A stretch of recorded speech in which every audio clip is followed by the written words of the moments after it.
abdii amanamaaf cimaa lubbuu waaqarraa qabna.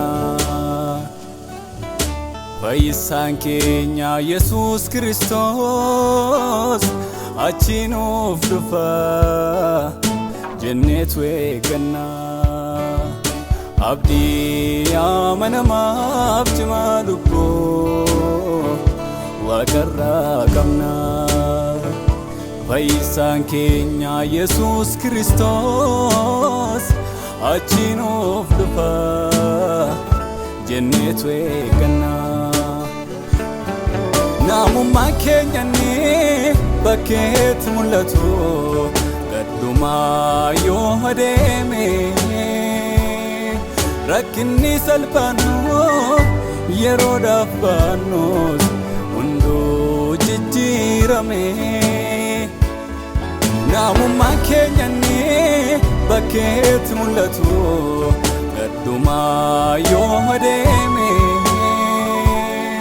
Rakkinni salphaanu yeroodhaaf baanus hunduu jijjiirame.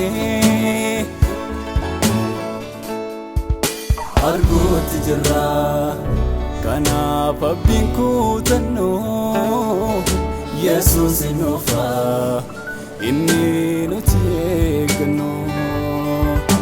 Arguutti jirra kanaaf abdiin kutannoo Yesuus nuufa inni nuti eeggannu.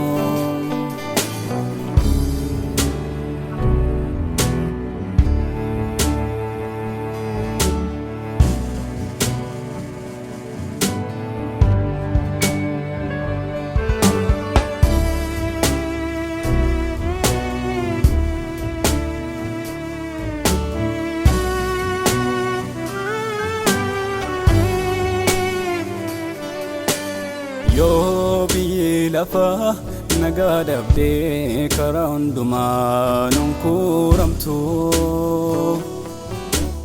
Nuuf aduu qajeelummaatu baha saqarri isaa fayyina baatu.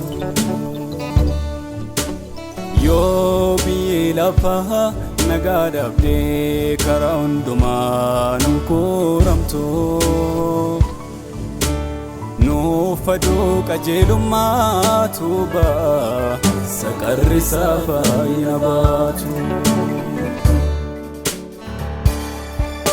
Jalqabni keenya gaddeebi'aa fakkaatus dhumni keenya guddaadha. Waadaa nuuf galee sana naalu dubbii isaatiif amanamaadha. Jalqabni keenya gaddeebi'aa fakkaatus dhumni keenya guddaadha. Waadaa nuuf galee sana naalu dubbii isaatiif amanamaadha. Arguutti jirra kanaaf abdiin kutannoo Yesuus nuufa inni nuti eeggannu. Arguutti jirra kanaaf abdiin kutannoo Yesuus nuufa inni nuti eeggannu.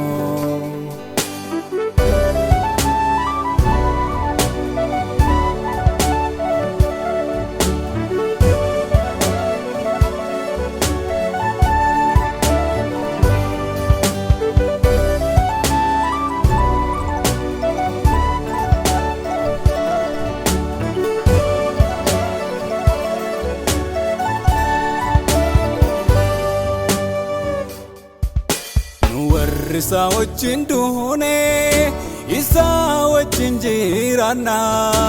Isaa wajjin jiraanna mana harki namaan ijaariin bantii waaqa keessaa qabna. Gaaf tokko hin buutamna. Nu warri isaa wajjin duune isaa wajjin jiraanna. Isaa wajjin jiraanna mana harki namaan ijaariin bantii waaqa keessaa qabna. gaaf tokko hin guutamna. Namummaa keenyanni bakkeetti mul'atu gaddumaa yoo adeeme rakkinni salphaanu yeroodhaaf baanus hunduu jijjiirame. Namummaa keenyanni bakkeetti mul'atu gaddumaa yoo adeeme rakkinni salphaanu yeroodhaaf baanus hunduu jijjiirame.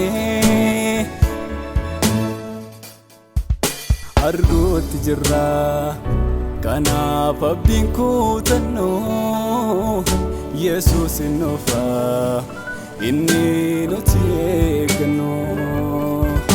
Arguutti jirra kanaaf abdiin kutannu Yesuus hin dhufa inni nuti eeggannu. Arguutti jirra kanaaf abdiin kutannu Yesuus hin dhufa inni nuti eeggannu. Arguutti jirra kanaaf abdiin kutannu Yesuus hin dhufa inni